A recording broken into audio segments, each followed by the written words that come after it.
السلام علیکم ناظرین، آپ دیکھ رہے ہیں ایف پی پی نیوز۔ خبر شامل کرتے ہیں کراچی سے۔ کراچی یونین آف جرنلسٹ نے خراج تحسین پیش کرتی ہے صدر کے یو جے شکیل یمین کانگا کی زیر صدارت کے یو جے ورکرز کی مجلس عامہ کا اجلاس اسکاؤٹ ہاؤس کراچی میں ہوا، جس میں تمام ممبران نے شرکت کی۔ اجلاس کا آغاز تلاوت قرآن پاک سے ہوا۔ مرحوم قائدین منہاج گولن نثار عثمانی، پرویز شوکت اور رکن تحسین عباسی کی والدہ کے لیے دعائے مغفرت اور بلند درجات کی دعا کی گئی۔ اجلاس کے شرکاء نے ملک بھر میں میڈیا ہاؤسز میں کام کرنے والے صحافیوں اور میڈیا ورکرز کی مالی بدحالی، اداروں میں تنخواہوں کی عدم ادائیگی اور جبری چھانٹیوں کا سخت نوٹس لیتے ہوئے وفاقی صوبائی حکومت سے مطالبہ کیا گیا کہ وہ میڈیا اداروں کے مالکان کو کروڑ روپے اشتہارات ملازمین کی بروقت تنخواہوں سے مشروط کرے۔ اس موقع پر میڈیا ملازمین کو معاشی مشکلات سے نکالنے کے لیے ان کی قابلیت بڑھانے اور جدید خطوط پر تربیت دلانے پر زور دیا گیا۔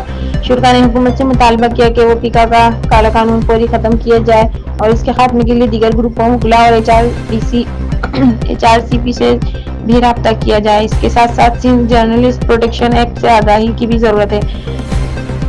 ایکریڈیشن کارڈ کے اجراء اور دیگر حکومتی امداد میں امتیازی سلوک کے خاتمے کے لیے سندھ انفارمیشن ڈپارٹمنٹ سے رابطہ کیا جائے۔ وفاقی حکومت کی جانب سے جاری ہیلتھ انشورنس پالیسی میں زیادہ سے زیادہ ورکرز کو شامل کرنے کے لیے رجسٹریشن مہم شروع کی جائے۔ عید سے قبل ضرورت مند ممبران کی 15 رمضان تک لسٹ بنائی جائے اور انہیں مدد فراہم کی جائے۔ اس موقع پر شرکاء نے افرادی قوت بڑھانے کے لیے زیادہ سے زیادہ عامل صحافیوں کی رجسٹریشن کا فیصلہ بھی کیا۔ اس موقع پر عبدالرحمان ہاشمی کو نائب صدر کے یو جے کراچی مقرر کیا گیا۔